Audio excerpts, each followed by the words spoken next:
And welcome, everybody. This is On the Table, part of the Tabletop Express. I will be your head conductor. My name is Chris Barrows here at the Tabletop Express. Excited to be joined by two regular conductors here on the channel, however. First joining me tonight is Ryan Espin. Ryan, how you doing, buddy? Choo-choo, my man. Choo-choo. And of course, as always, Anthony, Board Game Dads, make sure you go check out his channel as well, is here for this, the first On the Table. Anthony, welcome. Hello. Thank you for having me. I love being part of inaugural stuff. Yes. Yay. It's like being on a pilot that doesn't get picked up. So we'll see what happens. We'll see. This one has at least 2 episodes, I promise you, because the second one is partially booked, as is the third. So we will have at least a first season, if you want to look at it that way. I like it. I thank you all both for joining. So what is On the Table for anyone tuning in? This is just a chance to talk about some games we've played, some experiences we've had. And for me, just so you guys both know, excited because this is really about the experience of gaming. We obviously on here and on your channel, Anthony, talk about games we like and we talk, in great detail. This is very much, yes, about games we've enjoyed playing or maybe we had a weird experience with, whatever it might be, but also about that experience of board games. And that's what we're here to talk about today. So I'm excited to have both of you here. And with that in mind, I do want to give a very friendly bit of information for everybody. If you are here watching live, there is an opportunity in the chat to join in, make your comments, things that maybe you played, share your experiences, and we'll certainly try to feature those throughout, provided that we get some comments in there to share. So hopefully some of you take the time to join in tonight and join in that conversation. First and foremost, I want to say one of the other exciting things about this is, and a big reason why Ryan is here, is both my connections in this particular conversation today go back to Ryan. So yeah, it's not a bad thing. It's not a bad thing, Ryan. Okay. I want to talk a little bit about one of my experiences in September, one of the games that I had a chance to play. I really enjoyed it to the point that I went out and bought it. That's an experience that I think just speaks to, just the quality of the game. And that is Yura Penguin. This game, these are some of the penguins in the Kickstarter, by the way, that are available, plus some of the regular penguins. But this game is a blast in terms of who I'm going to play this with. It's my son, it's my friends, it's really everyone, in my opinion, because it's just super enjoyable.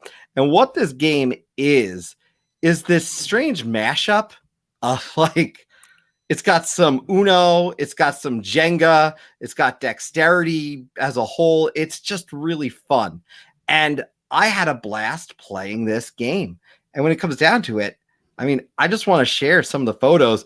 This is my wife and my son playing it. Ryan, I had a photo of you. I decided not to share it. Whatever. Because I have to be biased to these two. But this is just kind of an example of what the game looks like. You're going to, throughout the game, place these cards, man, and you're going to put them on, and the next action your opponent has to take is whatever the card action was. It might be take 2 cards, very much like Uno. It might be place rocks. It might be place a penguin. But there's only 4 penguins, meaning you got to move the penguin from the bottom up to the next spot that they're able to be. So it's definitely different, but it brought some real fun to the table in my house. I played this at your house, Ryan. You told me about it, and you said, "No, you got to come try this game. You're gonna like it." Hang on. Let me ask you a question. So these are pictures of Ryan's house. No. This is my house. Yeah. Okay. So I actually bought this game. I bought this on Kickstarter. I went through, well, not off Kickstarter. I went through Board Game Geek, went through the marketplace, bought a Kickstarter version of this probably 2 weeks later. I found a pretty decent price on it, bought it, and now it's in my house. And so this is what these photos are. This is my wife and kids having a good time. Ryan did offer to let me borrow it before I bought it, but I did because it is harder to get because it was a Japan only Kickstarter release. So it is tough to get it here. Wow, that's like super narrow. Yeah, very narrow. Huh. It's really narrow, but it's fun. What's not pictured in that, by the way, is like there's polar bear. There's 2 polar bear cards where you have to move a polar bear. And in that collection of those penguins, I'll actually bring the penguins back up real quick. I want to point out, I don't know if I have it even, you could actually see it in this photo. Do you see in the back that really big kind of big penguin right behind the little tiny gray one there? That penguin is huge. He's huge.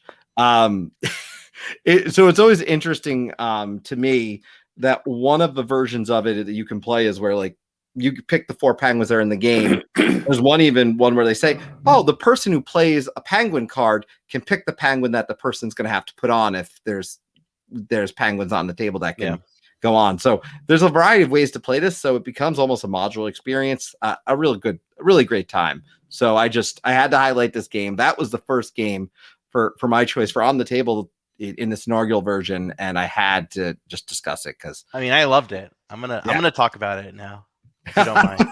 Go ahead.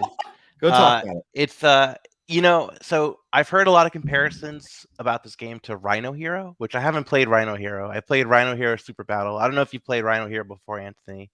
I have regular Rhino Hero, and I have played Super Battle as well. Yeah. I really do enjoy Super Battle. I think it's great. I haven't done regular Rhino Hero, but from what I could tell, it seems very similar to Rhino Hero. Yeah, I think the Super Battle one is just better. There's just more stuff to do. Yeah, because you build a whole wide range of cities. Yeah, it looks more like a structure than just a tower. And the little hanging the monkeys adds completely other balancing thing that's just insane. Spider Monkey? Yes. Yeah, I know. I need to play that one. So you got to help me get that to the table too. Absolutely. You should. And I'm still debating on buying like the giant Rhino Hero, but they have that. It's like a whole thing. Well, I will tell you, there was no debate for me. I wanted this one after I played it. It was just a matter of getting it for a fair price, and I did. I'm glad you liked it. Yeah. And before we go to your first choice for this one, Ryan, I do want to bring out Brian Chandler's comment of he's mentioned Cascadia and Fantastic Factories. Fantastic Factories on my need to play list. Ever since I had the designer on Creators Corner, it's something I need to get, and I'm mad because I didn't do the Gen Con promo when I should have, which was a really good deal. So it seems like a game you would like. Yeah, I played before. I think you would like it. I think so too. So I have a quick question about the penguins before we move on. Go ahead. Was there kind of like one of each like species of penguin like token in the game?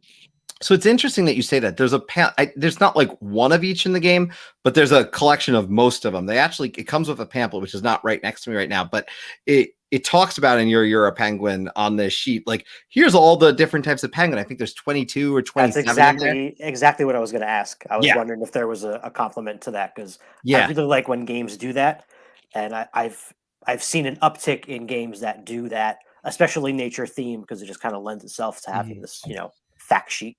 Yeah, and if you look at that, if you go back and you look at those photos, I mean, and I've posted some online too, but they're cute, they're adorable, but they are all different sizes. One is tiny, one is big and fat. That's actually an extinct. That's the giant penguin. I believe it's a extinct penguin.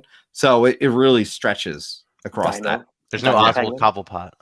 Yeah, it really is. That's the promo. That's my favorite penguin. He's like one of those Weeble things. He's gonna like go back and forth. Oh, you can put the umbrella like hanging on the top. That's another expansion. He's got options now. Nice. We just designed like 3 different games and like he's just got to work out some deals with DC there. Good luck with that. Yeah, easier than Disney. So yes. Sorry, I said the D word. I don't want to channel you. Well, what about you, Ryan? What came to mind for you this month? I know a few that were on your plate this month in advance, so I was excited to see what you picked. I played a lot this month, but I do like doing solo gaming, and there's one solo game I've been wanting to play for a while, and this site that I used to frequent a lot in college called Woot.com decided to put it on sale. So for $55, I snatched up Xayah Legends of Adrift. And I also bought the expansion Xayah Embers of a Forgotten Star. In Xayah, you get to control a spaceship, and you are doing different missions. You are either delivering goods from one planet to another. You also could go like the good way or the bad way. kind of like a Western Legends sandboxy kind of game, but in space. And unlike Western Legends, the expansion comes with an awesome solo mode. So that's how I played. It was a blast. I really like this one. And you see those miniatures right there. Those aren't painted by the player. They come pre-painted. Nice. So yeah, I know, right? It's like hero clicks all over again. So it's pre-painted minis, metal coins, because why not, right? And it's just insane. It's a super unfair game at times too, because it's a roll to move game. Yeah, you're taking your die, you're rolling, and you're moving. But you can mitigate that based on, because like if you have a crappier engine, you're doing a D6. But if you have the best engine out there, you're doing a D12. But you can still get a 1. But it is awesome. I really, really, really enjoyed Xia Legends of Adrift. I am going to be playing it again. I'm definitely going to be playing it with you, Chris, at some point, because I think you would like this one. I do want to try it at 3. I do worry about the downtime, though, because just like how Xia Legends of Adrift has that pick up and deliver downtime thing, kind of like how Western Legends is, where you do your whole turn and while everyone waits, and it could really drag depending on what you're doing. So, you want to play with the right people. And that's why I don't mind playing that one solo, because I can take as long as I want and I don't have to worry about, I was going to wonder about that with how long the turn, because I love Western Legends. I really do.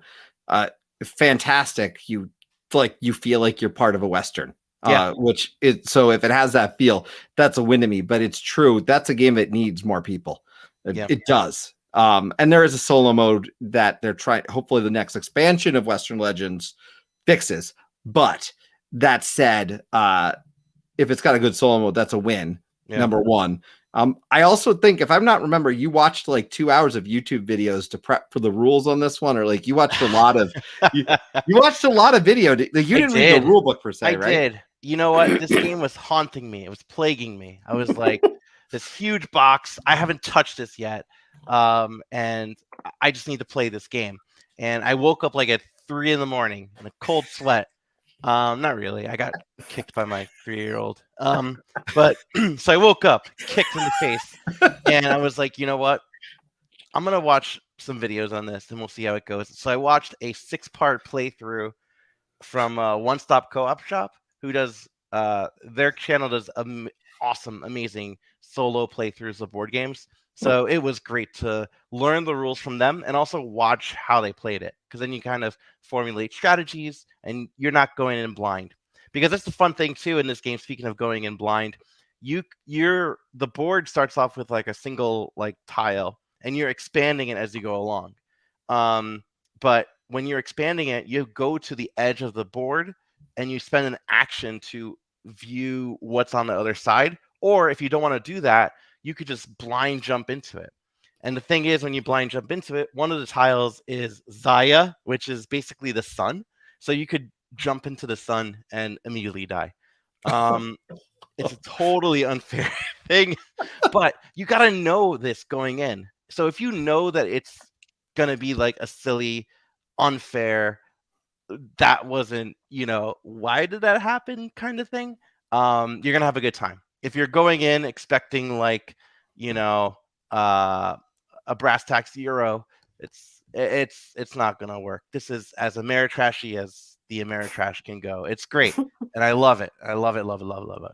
So know what to expect, and you're gonna enjoy this one, hopefully. Yeah. Yes, and hopefully not wake up in a cold sweat. Yes, hopefully not wake up. Oh, if you Xia, if you do, you could do it. Yeah. Oh boy. Well, Anthony, what do you got on your docket? Because we, for everyone, just so you know, as you're watching, we're each going to pick 2. So if you are watching, as I've mentioned earlier, please definitely feel free to share a great game experience you've had, a great game that you played. I know people are coming from Gen Con, back in the conventions, which is just exciting. So whatever you got, definitely feel free to share. And even if you watch this after the fact, drop it in the comments on YouTube. Definitely want to see all the good stuff you've been playing. But Anthony. the table is yours. Oh, thank you. So talking about conventions ish, I went to the Dice Tower Retreat, which is much, much, much smaller than a typical convention. Maybe 200 people max. No vendors, no, panel discussions, nothing like that. Just the Dice Tower Gaming Library, a giant ballroom, and a bunch of tables, and you just play games the whole time. So that was the highlight of September gaming for me. I got a whole bunch of games played, a lot of ones that are new that might have just come out at Gen Con last week, which is pretty cool. And then a few old favorites and a few classics that I got played for the first time. But my first pick here has crossover already to an extent, and that's because Brian mentioned in the chat I got to play Cascadia, and it was easily one of my favorite games of that weekend. It is at the top of my Christmas wish list. Wink, wink. Anybody who might be watching. Santa always watches, Anthony. That's right. Okay. So, such a simple, elegant, streamlined game. You're just basically drafting these land tiles that are the hexes and these circular tokens which have animals on them. You don't have to match up terrain when you build your sort of map here. You can, and you'll get more points if you have larger areas of the matching terrain, but you don't have to. So there's no placement rules other than it's got to touch a side of something else. But what's interesting is when it's your turn, you're going to pick from, there's a set of 4 hex, land tiles with an animal token out on the table to choose from. And normally you would just choose one of those pairs. So you put the tile on, and then you can put an animal token on one of the spaces if it has that animal on it. But throughout the game, you can earn these special nature tokens, these pine cones, and they let you break that rule a little bit. So first of all, you can actually wipe out the tiles and get like a whole set of new ones out to choose from. Or instead of picking the 2 that are paired up, you can split and take 1 land tile over here and 1 animal token over here. And that's it. The way the game is set up is there's 5 different types of animals that are going to be in every game, but there's 4 versions of each one, so they all score differently. So a lot of replayability here, but they're all some kind of geographic setup that you're trying to do with your map. So, for example, in the game that I played, the hawk animal was scored by having 2 hawks opposite each other, and with a line of sight as many, I think, different species of animals as possible. So if he had 5, you got this many points. He only had 2, blah, blah, blah, blah. And there's different ones for all the different animals. There's grizzly bear, elk, fox, hawk, and salmon. They all score differently. And then you're going to get points for each, like having the most of a certain type of land, like the largest plain or the largest forest or whatever. And that's pretty much it. Just a few ways to get points. I liked it so much. And I felt as soon as it was over, I could have immediately taught it to somebody and just gotten it right the first time. That's how smooth it was.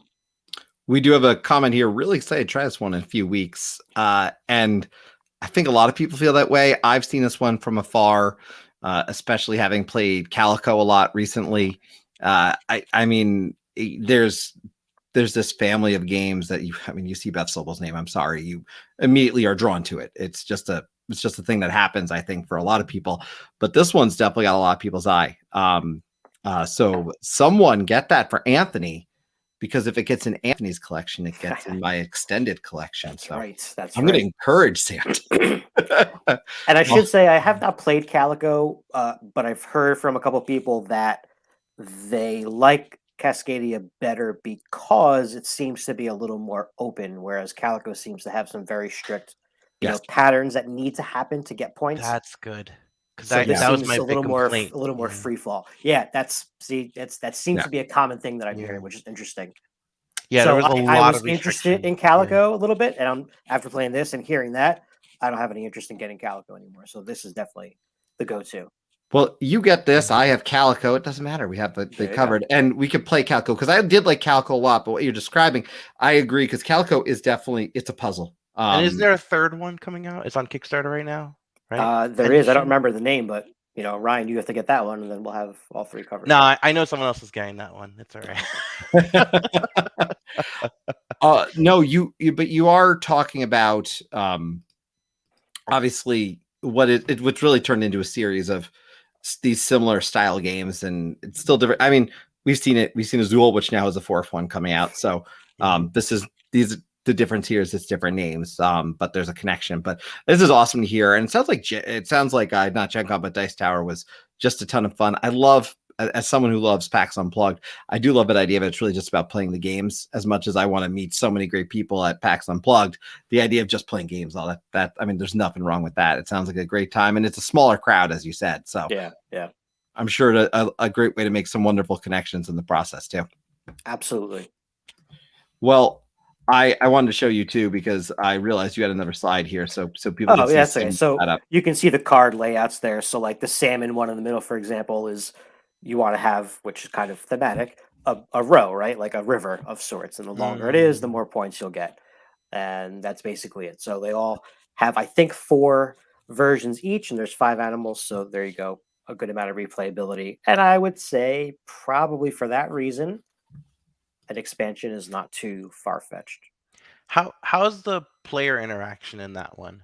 Do you really feel like you're playing your own game, or pretty much? Yeah. I mean, because really the only thing that's public is, that display that you're choosing from. So yeah, there's going to be like, oh, you took the one I wanted, but you're not maliciously looking at other people, right? It's exactly. You're not going to like hate draft in this game, really. Yeah. Like I don't think I was looking at other players' stuff at all while I was playing. Yeah. No, that's good. I do like that.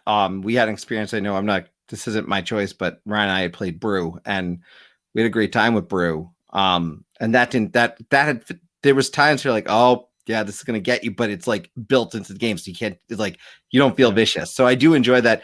This doesn't feel like a vicious attack versus where I played Unfair way back when. I'm like, every part of this game is I have to try and do something to this. I just couldn't get behind it, but it's a great game for those who do like that. So, but my game that I played, I know Ryan is excited about this, by the way. I can tell you I didn't include it in my list because I know it's on yours. I have to talk about this game. So the first game I picked was Light. So for any families watching this, I mean, that first one, yeah, it's great. Get a hold of it. You got to talk to me. I'm happy to kind of show you links and maybe see if I can help you get a fair price. This one, not light at all. But my goodness, I loved this game. Ryan's been trying to get me to play this. I believe it was your 10th play or your 9th play at the time when I first. This was my 9th, yeah. And then this was your 9th when we played it at your house. Yeah. But this game, I mean, I can get into, some of the details on this, but the basic idea is you're collecting points in a variety of ways in this game. There's the tiles on the board, which will, when you first put down, have resources on them in many cases, or there's something you're going to sell. And eventually when all the items come off it, you flip it over. Or if you take a sell action, you flip it over and they're going to collect points. But what's interesting about this game is there's 2 rounds. You've got the canal phase, and then it flips over, and you've got the rail phase. And it's really interesting because this is what caught me in the first game. I was excited to try this game. I've always wanted to try it. It helps when people have the, nice deluxe version, which you have, Ryan. And so it jumps off the table at you in that way with these nice chunky pieces. But the thing for me was when I realized in my first play that I had way too many tokens down that were ones, which don't go over and stay into the next round. And I didn't get rid of enough pieces from a gameplay style, and some of them disappeared. I mean, I lost some value in the second round, and you want to clear off your board as much as possible. Right. You want to make as many effective routes as possible to get these points based on what's connected. And the limitations of the first round make the openness of the second round, where you can put pieces everywhere and multiple pieces in each city, versus the first round where you can only put one in each city. So I love this change from closed off to openness with the opening of the rails. It just all thematically worked. This is, correct me if I'm wrong, I guess the redone, tweaked version of Lancaster. Is it Lancaster? So Brass was originally published, I think, 2005, and then it was redone. Brass turned into Brass Lancashire, and then Brass Birmingham took the foundations of Brass and added more to it and made it, honestly, the tax, if you will. And it added beer, which is why I'm drinking beer. Which I had to drink a beer tonight in honor of Brass because it added beer. But it was just such a fun experience. And after the first play, you wanted to play again because you're like, okay, I get this. And I know what I need to try, but then I want to keep coming back. I guess the best I can explain is I want to keep coming back and trying. Yep. I want to try a new way. It reminds me in a really positive experience of trying to come up with that best strategy in a game. And I know I may not master it now or ever, but I'm always going to be improving in my gameplay because I can think of, okay, this worked. Ooh, but this stuff is out. There's a little bit of luck with the cards that you get. You definitely want certain cards. You want to hope for certain cards, but I think then, I don't feel like I don't feel like it's a major luck factor. It really is just a nice strategy. You can have success, I think, no matter what those cards are. I guess unless you get really bad draws, I don't know. But even then, I'm not convinced. I'm not convinced you could get. I mean, you can obviously get a hand that you don't really want to do, but because what you're doing is it's basically a card game, right? With a board attached to it. You play a card from your hand, you do an action, and then you play another card, you do an action, you're done, you move to the next player. But the actions you can do don't necessarily tie to what is on the card. You could always toss a card to do something else. And I love that. I am very much a tactical board gamer.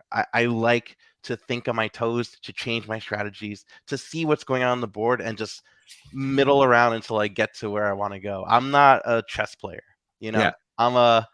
I jump in and hopefully I don't jump into a star, right? I just that's how I play.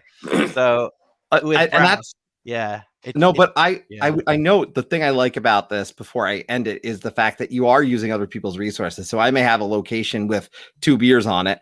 I don't necessarily hate if someone uses those 2 beers for the actions that need to do because then it flips over. So it's still to my advantage, but I do potentially want to put my beers out in a location, if it's possible, where no one can reach it if I'm planning on using them. So there's a lot of different ways I can think about it. I love that. I love that. Anthony, you would like this. We can get it. If you tried this out, I think you'd have a similar experience to me. Where it's like you'd want to play it after the first game and be like, okay, I need to play this again now because I gotta try some different things. I know what you're talking about. That's a good feeling.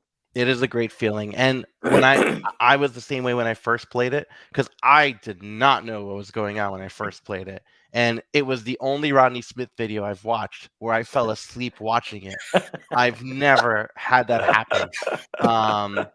But man, what an incredible feeling when you actually do get to play it. And holy moly, like this game. And going back to those resources, that's huge because a lot of games, when you build resources, they just go into your supply, right? In this game, the resources you build go onto the main board, and people can swoop them up.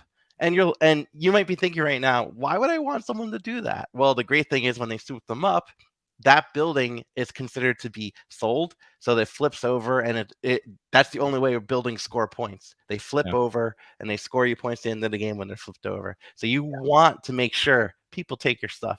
And you make it so it's really tough.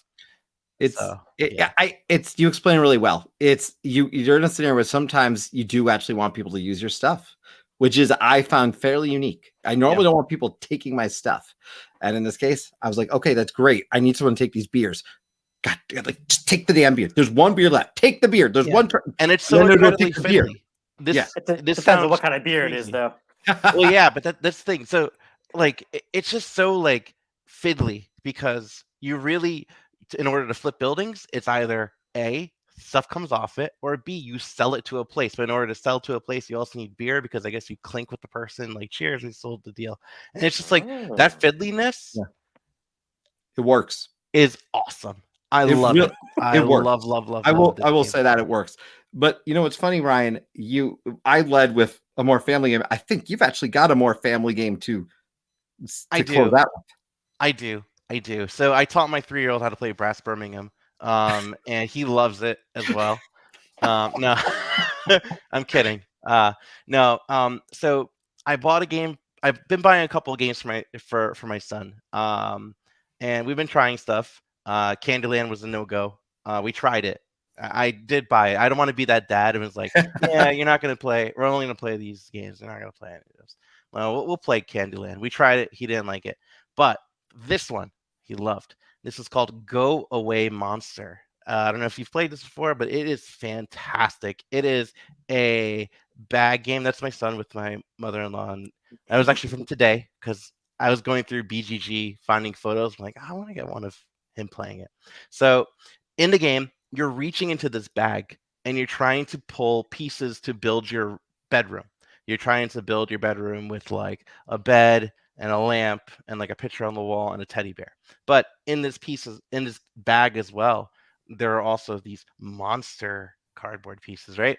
So if you ever pull something that belongs in your room, you take it out and you put it in your room. If you pull a monster piece out, you yell, "Go away, monster," and you throw it away. You throw it like in the box or, you know, and of course he's a 3-year-old who loves throwing things because that's what he does. So he loved it. I love it. I'm so happy that like we have a game now that he's really, really into. And this way he could play this and not, go for like Flamme Rouge because he likes the bikes in Flamme Rouge. So he likes to grab that. But I'm like, oh my God, don't touch that. No, it's a good thing. Because my daughter got really into Tiny Epic mechs because she liked the little mech pieces.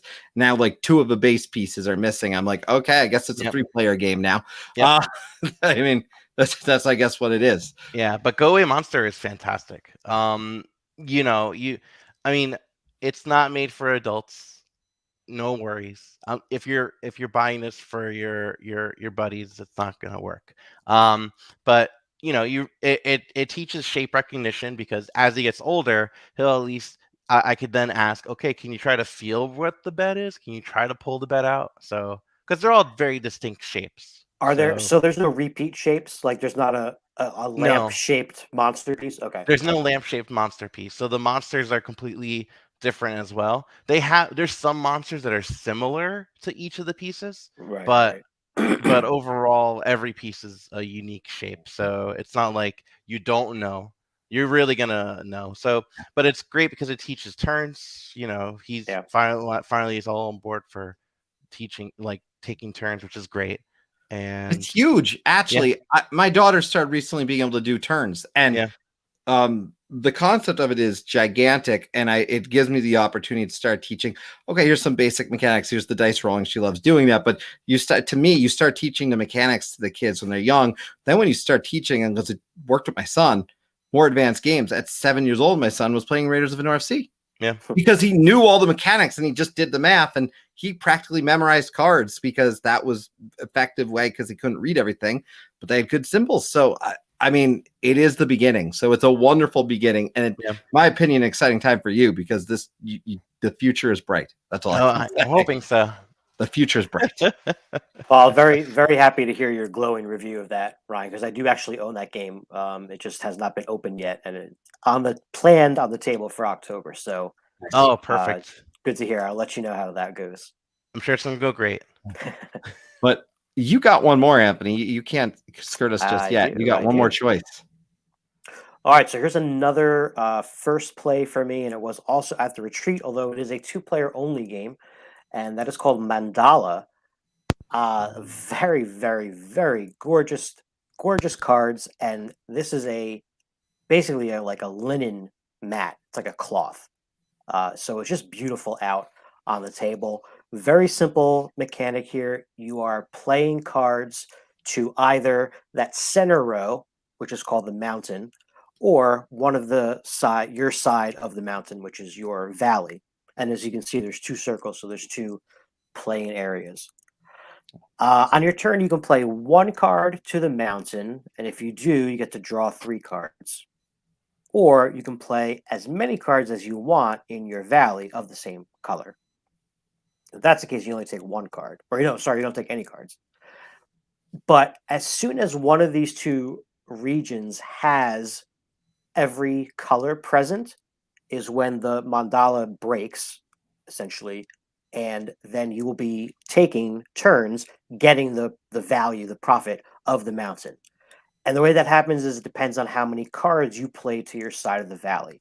So like in this picture, for example, on the left side, the person on the bottom has 4 cards total played to their valley, whereas the one on top only has 2.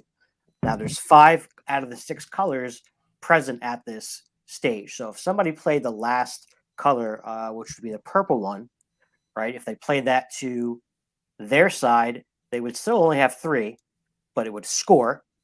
So if the person who had 4, they would get first pick at the mountain cards. So again, I would take maybe the 2 reds, and then the other person would take the orange, and there could be multiple, piles of those going on. But that's the rule of placement. You can't place a color that's already there. So if there's already red on the mountain, you can't play it into your field. You can play more on the mountain, thus increasing the pot size. So it is this. There's a lot of interaction, but because there's these 2 regions that you're playing simultaneously, it doesn't feel as like pow pow pow, like take that kind of thing, right? Because you always have a little bit of wiggle room somewhere. It's all about when you want to pull the trigger and make that mandala score. The other interesting thing is the way you actually get points in this game. The first time you ever take a particular color, it goes in the leftmost square there at the bottom of your part of the board, and that's how many points it's worth. And that happens each time you take a new color. So you set them up of their point value, and then anytime you take that color, again, you just put it in your pile face down. So you're not sure exactly how many points your opponent has. And a red one for me, what might be worth a lot more than you. So maybe I don't go after those anymore. And you always start the game with 2 of those just kind of randomly in your pile, so you get a little bit of a head start. This was a really elegant looking game. The gameplay was really smooth, and I picked this up after returning from the retreat. Went to our friendly local game store, Time Warp, and bought Mandala. I've seen this there before, so I was wondering if that happened. I've definitely seen that. I think it was before it was on the shelf. It was in like they had it on the pile like of games that came in at one point. And there were 3 copies when I bought it, so they probably got a good amount. I think it won. It came out in 2019. I think it won something when it came out. I don't remember exactly. Well, I know Shut 'Em Sit Down gave it a crazy glowing review that ended up making it go out of print for a little bit. Oh, nice. Okay. Yeah, I would do it. It's interesting too, and it's interesting too because I think when you go to something like the event you went to, it does open the door for a bunch of these games because we can't possibly play every game. It's just not plausible to play. There's so many games being produced. Obviously, there was a slowdown because of production issues and things like that. So maybe we got more percentage in that came out than normal, but it's impossible. I mean, I think about all the time that I've played some of my favorite games only a few times this year because of either not being able to get someone to the table with it being a little heavier, and the kids aren't going to want to do it or whatever it might be, but it's just hard. So where does this rank? I got to ask you, not necessarily officially, but does this rank pretty highly in your 2-player? Because you've got a decent amount of 2-player games that. Yeah, 2-player games are always going to be on my radar. And as soon as we started playing it, a couple turns in, I was like, yeah, me and Lauren will play this game. Yeah. And so when I saw it at Time Warp, I didn't go there for that, but I went there to look at if there were anything that I played at the retreat where I was like, I kind of want this. And lo and behold, Mandala was there. And because it's 2 players, get it home, it gets played that night, right? Yeah. You don't have to be like, oh, we got to wait for, 3 or more, or this is a party game, but it's best with like 8 people. And then it sits on the shelf for God knows how long. 2-player game is going to get played like ASAP. Yeah. No, it's exciting. I always love to hear that. And I appreciate, like I said, all these stories and these experiences. I mean, I obviously there's Gen Con happened, but a lot of people talk about Gen Con, but I think Dice Tower was very much under the radar with that because people were, as you said, playing games, not necessarily. It sounded like I saw photos and people are definitely, I think, excited to meet the whole crew, but it sounded like games were really at the heart of it, which when you think about it, that's what it should be. Like we go to meet people and play games, right? That's why we want to go to a con at this point, especially after it's been so long, right? So that's exciting. It reminds me too, you talk about that. That's like the first time I played Targi. As soon as I played, I'm like, I need this in my collection. Yep. And it's become it's probably in my top 10 if I have to make a top 10. To be honest, I love Targi, but I love it. But I also want to look ahead a little bit because we've all played some great games. And there is some time to look ahead. For me, I just have to share with both of you. We talked about Western Legends. Well, Blood Money is coming. Yes, it is. Delivery soon. And it's going to take a game to get it to the table because I need people. It's a game that I like 4 people. 3 you can do. It gets better with 4. as far as I'm concerned. And oh my gosh, like you got to get the right people, because people who can really dig into the story piece that's happening. This is adding the train robberies and all this other good stuff, which I always said, why isn't this in there to begin with? But it looks like it's going to be a ton of fun. And apparently I think they're making it in the long run, hopefully improving that solo mode with what's happening. So that is kind of what I'm looking forward to. That in Cape May. Cape May is on pre-order of Miniature Market. So when Cape May actually arrives off shipment containers, Cape May will be at my house.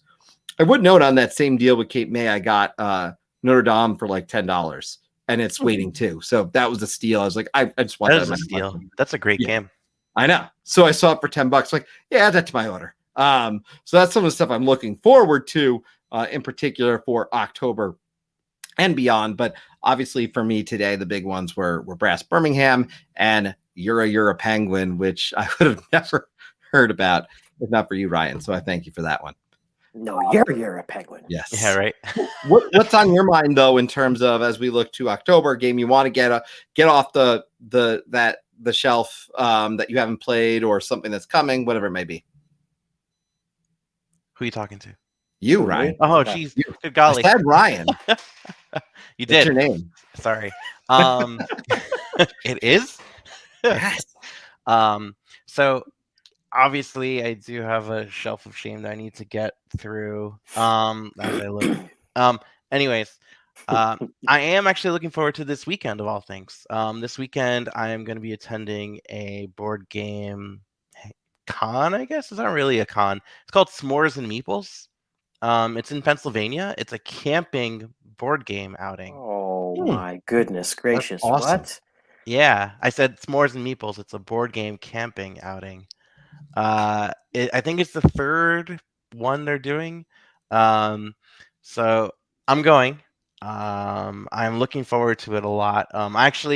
So one of my friends, his birthday is in October. He's one of my closest friends, so I only buy birthday gifts for like close friends or family. So I bought him a board game because I got him into the fold of board games.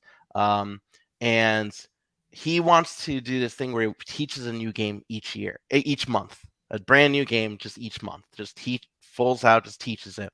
So in September, I gave him his gift a month early. I gave him Trick Shot, which is a hockey board game, and because he loves hockey, so he is going to be teaching it to me this weekend, and I'm looking forward to it very much. So just in time with hockey preseason happening right now too. Yeah, so, there you go.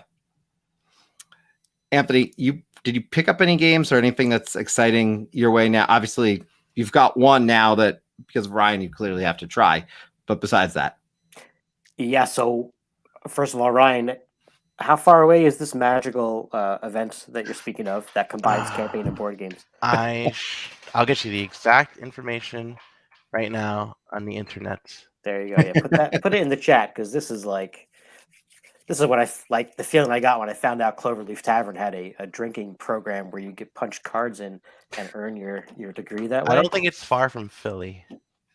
Man, I'm down. Anyway, one of the awesome things that happens at the retreat as well, and you don't have to participate in this, but most people do, is there's basically like a game exchange. So if you bring a game or games, they put them all on this table, and then at the end of the event, or near the end of the event, they'll just draw names randomly, and you get to go up and you get to take a new game. And there were so many games out. Like, everybody brought something, I think, and some people brought multiple games. Plus, like, the Dice Tower crew, I think, put a lot of their own like overflow product and stuff out that they had extras of or whatever. Anyway, so the whole weekend, you keep going up and kind of like scouting things out, because you're like, if I get my first pick, what am I going with? And you got several backups. And I'm excited to say that I finally grabbed my first Legacy game, Pandemic Legacy Season 1. Oh, nice. So my wife and I and our neighbor Holly are going to go on that adventure together. And I'm really excited about it, because we've been really grooming her as a board gamer now. And it's come, out that she really loves the cooperative element, I think, the best in games. So I figured, why not? We play with her regularly enough. I know we're going to get the sessions done, and it's going to be awesome. I'm really looking forward to it. Is she the one I've played games with before? Yes, you taught her how to play Parks. Yes, I taught her Parks. That's right. Okay, that's what I thought. Which, by the way, if you're watching this on Board Game Arena now, it's a pretty decent iteration, though the font's a little weird in my book, but it's pretty good iteration if you haven't checked it out. But that's awesome. The idea that you got, I think the fun part there is getting someone into it. You know what I mean? And the idea that, like, I always say, like, I get an occasion on a message on Facebook from someone who's, I joke, but it's true. Someone's wife told them literally that, hey, there's this guy on Facebook. He runs a parents group, and I heard he likes board games. You should connect to him. And I'm like, oh, I'm that guy now. So you get some joy from it, though. You do get some joy. Some good things to look forward to.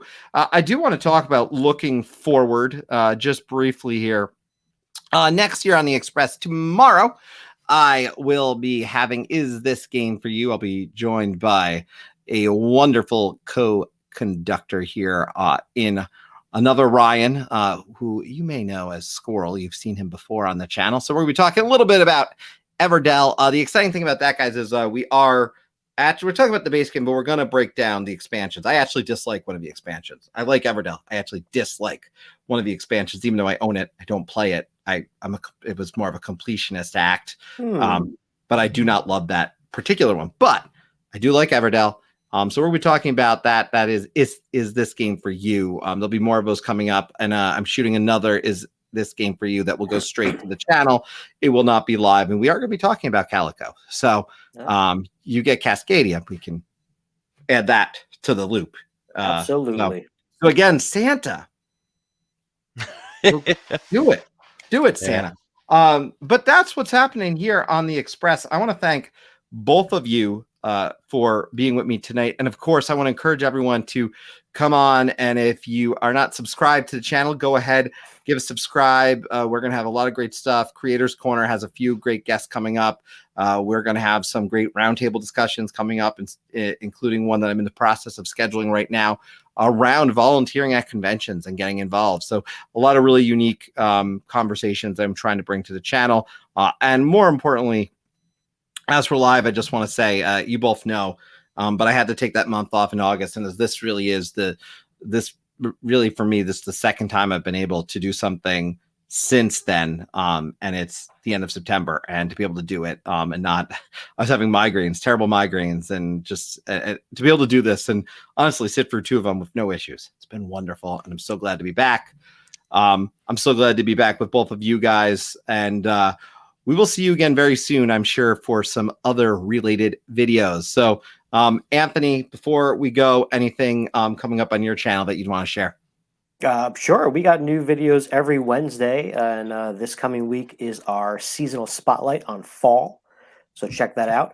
And then after that, a whole bunch of Halloween. We're doing like maybe 4 weeks of Halloween stuff, one of which you will see Chris join us, talk about some Halloween games as well. So be on the lookout for that. And I will say, Ryan, you will be back on something. I don't know what it is. Something. I'll drop in a plug. What do you got to plug? The New York City Ghostbusters, of course. That's right. The group I'm part of.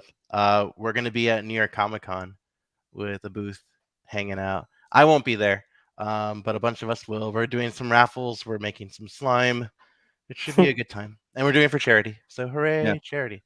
Nice. Look them up. They do really fantastic work, and it's definitely worth checking out. If you've got a link for that too, we'll throw that in the show notes here for this today, so we can send people that way.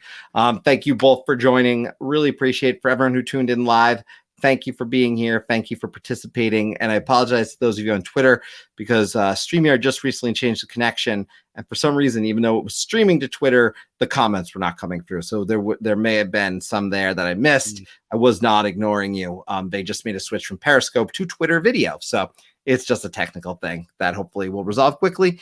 Other than that, thank you for coming aboard the Express. I hope to see you all tomorrow night as we talk about Everdell on Is This Game For You?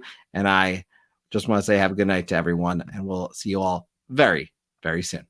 Bye. Bye-bye.